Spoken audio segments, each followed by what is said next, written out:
হিকমা এবং উত্তম নসিহতের মাধ্যমে এখন একটা সময় আছে, আপনাকে কেউ বাধা দিবে না। আপনি জাতির ঘরে ঘরে ইসলামকে পৌঁছে দেওয়ার চেষ্টা করেন। আমি একটা কথা প্রায় বলি, আমি লম্বা সময় আমি ফেসিবাদের আমলেও ঢাকার রহমতগঞ্জের সাতাওয়ালা বিশাল মিনারওয়ালা মসজিদের খতিবগিরি করছি। আমি ওলামাদের জ্ঞাতার্থে এটা বলি, এবং আমি ওই ব্যক্তি যে মসজিদের মেম্বরে বসে সমসাময়িক প্রত্যেকটা বিষয় নিয়ে কথা বলেছে। ঢাকার তখন দক্ষিণের মেয়র ছিলেন তাপস সাহেব। একদিন উনি তার বক্তৃতায় কি বললেন, আলেম ওলামাদের নিয়ে চরম বিশুদ্ধার করে একটা সময় বললেন, আমিও আলেম, আমিও মৌলবী। কেমনে? আমিও আলিফ বা তাসা পড়ছি। আমি তখন মসজিদের মেম্বরে বসে আমি বলতেছি, তাপস সাহেব, আলিফ বা তাসা পরে যদি আপনি আলেম হয়ে যান তো আমিও ব্যারিস্টার। আপনি ব্যারিস্টার, আমিও ব্যারিস্টার, আমিও ABCD পড়ছি। সামনে বসা ওনার এলাকার জিম্মাদার এমনি তাকায়, নিচে তাকায়, বলে, হুজুর কেন? আমাকে গ্রেফতার করার আগে এক সপ্তাহ আগে উপর থেকে চাপ দিছে এলাকার যুবলীগের লোকদেরকে যে তোমরা সাকত সাহেবের বিরুদ্ধে একটা মিছিল বের করো। ওরা আসছে আমার সঙ্গে পরামর্শ করতে, হুজুর উপর থেকে অনেক চাপ, আপনার বিরুদ্ধে একটা মিছিল বের করতে হবে। আমি কি করো, ভালোই তো। কেন হুজুর? আমরা বলে দিছি আপনার বিরুদ্ধে মিছিল করব না। বলবেন, হুজুর আপনি কি করে সামলাইলেন? আমি এইভাবে সামলাইছি, আমি বিদ্বেষের জায়গা থেকে বক্তৃতা করি নাই, আমি হিতাকাঙ্ক্ষী হয়ে আমি আমার দায়িত্ব পালন করেছি। আমি বলেছি এই জায়গায় আপনারা আমাকে বসিয়েছেন, অনেক খাতির যত্ন করেন, মেহমানদারি করেন, বলেন অর্ধেকটা দিন বলবো আর অর্ধেকটা গোপন রাখবো, ইহুদি আলেমের মতো। না না হুজুর, আপনি পুরা দিনই বলবেন। তাহলে পুরা দিন বললে আমাকে নির্ভয়ে বলার সুযোগ দিতে হবে। আপনারা মানেন না মানেন সেটা আপনাদের ব্যাপার, কিন্তু আমি আপনাদের হিতাকাঙ্ক্ষী খতিব হিসেবে আমার দায়িত্ব হচ্ছে ইসলামের প্রত্যেকটা বিষয়, সেটা রাজনীতি হোক, সমাজনীতি হোক, ব্যক্তি জীবন হোক, প্রত্যেকটা বিষয় আপনাদের সামনে তুলে ধরা আমার দায়িত্ব। 90 ভাগ মুসল্লি বুঝে গেছে, 10 ভাগ বুঝে নাই, তাতে কোনো যায় আসে না। ওই 10 ভাগ আসে অনেকের মাথায় শয়তান বাসা বেঁধেছে, তারা হয়তো বুঝবে না। 90 ভাগ মুসলমান যখন বুঝবে, আপনি নিজের জায়গা থেকে পূর্ণাঙ্গ ইসলামের কথা বলতে পারবেন। আর পূর্ণাঙ্গ ইসলামের কথা বলতে পারলেই এই মানুষের মেজাজ তৈরি হবে, আর মেজাজ তৈরি হলেই আপনি দ্বীনের পক্ষে বিপ্লব করতে পারবেন, দ্বীন প্রতিষ্ঠা করতে পারবেন। কথা ঠিক না বেঠে?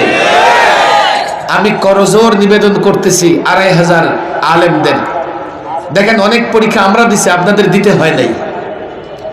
আমার মতো একটা নিরীহ মানুষও 3 বার এই 16 বৎসরে সরকারি মেহমানখানায় ছিলাম, একেবারে ইচ্ছা মতো মেহমানদারি করছে।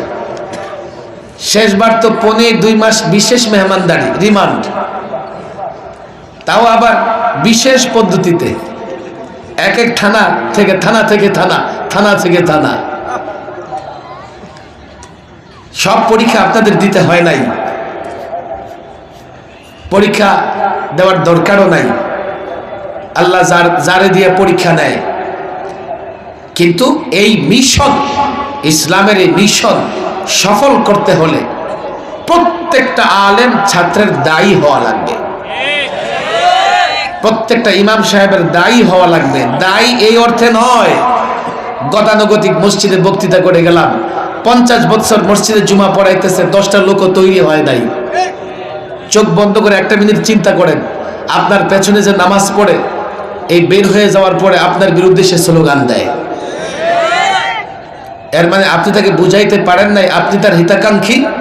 এবং আপনি যে ইসলামের কথা বলছেন, ব্যবসায়ীর জন্য দুনিয়া আখিরাতের কল্যাণ সেই ইসলামে, রাজনীতিবিদের জন্য দুনিয়া আখিরাতের কল্যাণ সেই ইসলামে।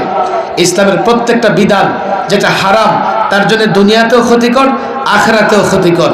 যেটা হালাল, যেটা ফরজ, তার জন্য দুনিয়াতেও লাভজনক, আখিরাতেও লাভজনক। দলিল প্রমাণ সুন্নাহ দিয়ে আমি তো বলি, আমাদের হাতে যে নিয়ামত আছে, এক আল হুজ্জাতুল্লাহিল বালিগা, এক হুজ্জাতুল্লাহিল বালিগা, উর্দু হয়ে গেছে রাহমাতুল্লাহিল ওয়াসিআ।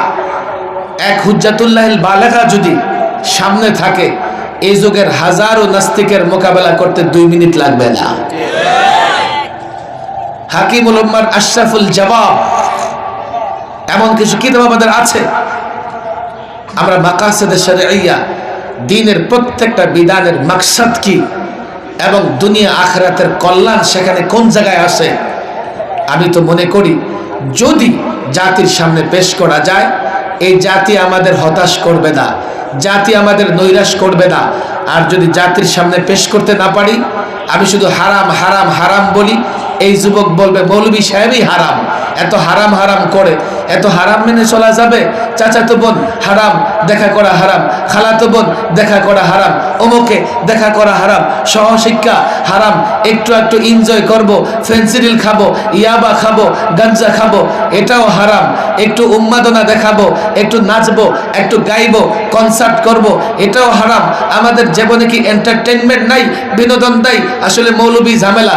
ধরো যেমন খ্রিস্টান পাদ্রীদের ধরে ইতালির ভ্যাটিকান সিটিতে পাঠায় দিছে, ওই মৌলভী সাহেবদের ধরে ওরা বলবে ভ্যাটিকান সিটিতে না, বাসানসরে পাঠায়া দাও।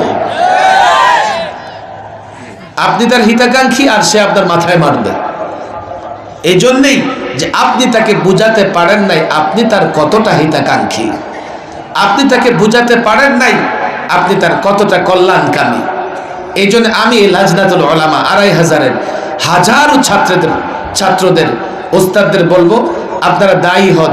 যদি দায়ী না হতে পারেন, আবার হিন্দুস্তান আসবে, আবার অসহায় হয়ে যাবেন। গত 16 বৎসর যতটা অসহায় ছিলেন, তার চাইতে বড় অসহায় হবেন। 16 বৎসরে সবচাইতে বেশি জুলুম সহ্য করেছে উলামায়ে কেরাম। আলেমদের উপরে কতটা টর্চার হয়েছে বর্ণনা করলে তো রাত শেষ হয়ে যাবে। তবে তারা সফল হয় নাই। মনে করেছে আলেমদেরকে জনগণ থেকে বিচ্ছিন্ন করে দেবে। জনগণ থেকে আলেম বিচ্ছিন্ন হয় নাই। 4 লক্ষ মসজিদে আলেমদের জন্য দোয়া হয়েছে। আলেম বাংলায় দোয়া করছে, না পারলে উর্দুতে, আরো না পারলে আরবিতে, আরবিতে না পারলে চোখের পানি, চোখের কোনায় পানি জমায়ে বুঝাই দিছে, আলেমরা জেলে আমরা ভালো নাই। আলেমদেরকে জনগণ থেকে বিচ্ছিন্ন করতে পারে নাই, আলেমদেরকে আল্লাহ থেকেও বিচ্ছিন্ন করতে পারে নাই। এই জন্য আমি বলি, জেলখানা না, এক এক আলেম জেলখানাকে ইবাদতখানা বানিয়েছিলেন।